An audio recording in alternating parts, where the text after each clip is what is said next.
I get to lead a team of fantastic and brilliant concept artists, and our role is to create the characters that you see in the game.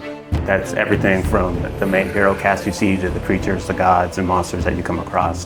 The hope is that we get something that feels unique and stands up to the history and the legacy of what the God of War franchise has always done. I feel like from the first games, that was a similar approach that they were doing, and that's not always easy.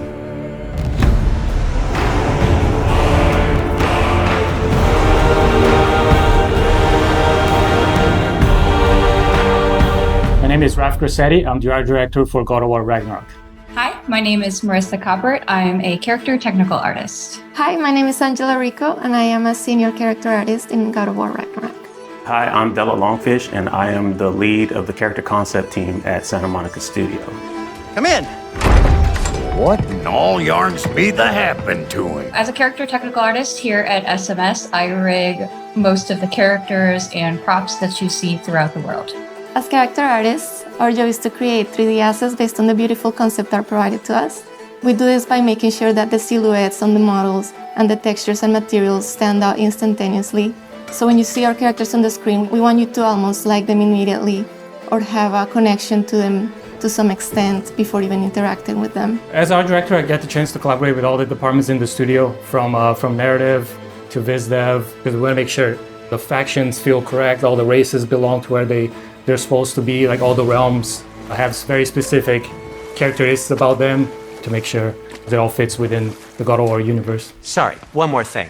Although these are gifts I'm giving to you, so I shouldn't be sorry and you should be thankful. Anyways, here, please be careful. In the God of War 2018, we saw Brock and Sindri, and that was the tip of the iceberg of the Huldra. And in God of War Ragnarok, we actually get to go and visit Svartalfheim, where they're from, and a great part of that too is we want to make sure that we expand the cast. You know, we've just seen a little bit of what was represented, and that was something that we hadn't seen.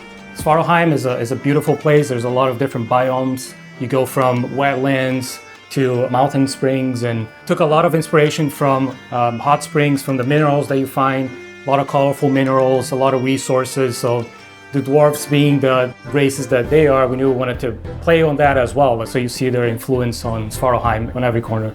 It's a realm where you're going to find a lot of water environments. There's quarries. It's a very industrial city. It's very organized, and you can see all the dwarves putting all the work into creating this great city where they live in. Knowing that they're blacksmiths, that was kind of reflected within their clothing, and you see that within the houses and every inch. We want to make sure that both the environments and characters had a cohesiveness that felt like every inch of it felt like it went together and was designed specifically by them.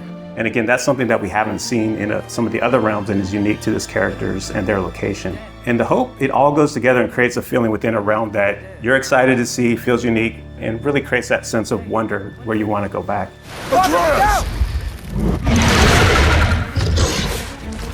When designing a character to match the geography around it, first it's definitely dictated by the viz dev team and the narrative team and the story team. They make sure the character is designed for features that fit in with what they need. When designing the Grims, we took a lot of inspiration from the environment. So we took a lot of inspiration from lizards, creatures that kind of belong to that environment. They have those big claws. There's small critters to the big ones, and really building up that race, making sure they kind of belong and that realm felt lived in and that ecosystem felt like very diverse.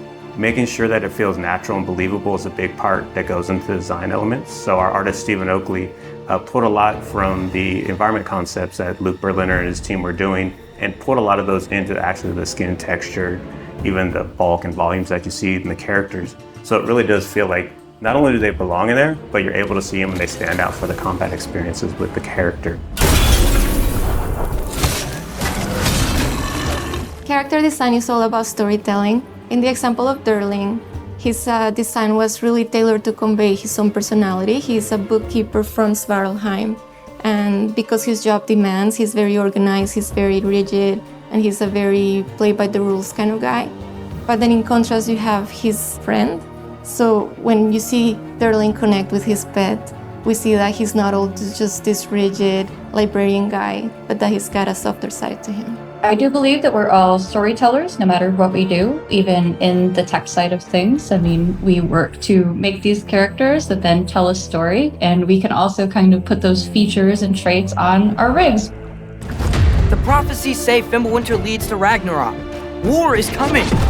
Svartalfheim, the dwarves, working with different races from different realms, so definitely seeing Ragnarok and the impact of that into the realm, it puts them into this position that's very interesting to see which side they take and things that they're building. So as you go through the level, you find out a lot more about this race and the political situation that is happening while Ragnarok and Fimbulwinter is taking place. Hey, dwarves!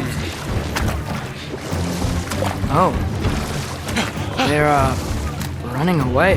One thing that our hope is with the cast of characters within every realm is not that it's just enemies there to kill you. We want to feel believable and that there's a wide world out there, but we want to kind of plant these seeds within any cast of the realm that there's more outside of what you're playing, and we want the fans to feel like they can go back and really visit those areas and want to go explore. If the geysers and smell here are worse because of Fimbulwinter, maybe the earthquakes are too? Aye. Going into Svartalfheim, I'm really excited for players to experience all the new races that lived in that realm, how they play very different from anything we had before. There's wildlife, it's something that kind of goes unnoticed, but we took a lot of effort to make the realm feel believable.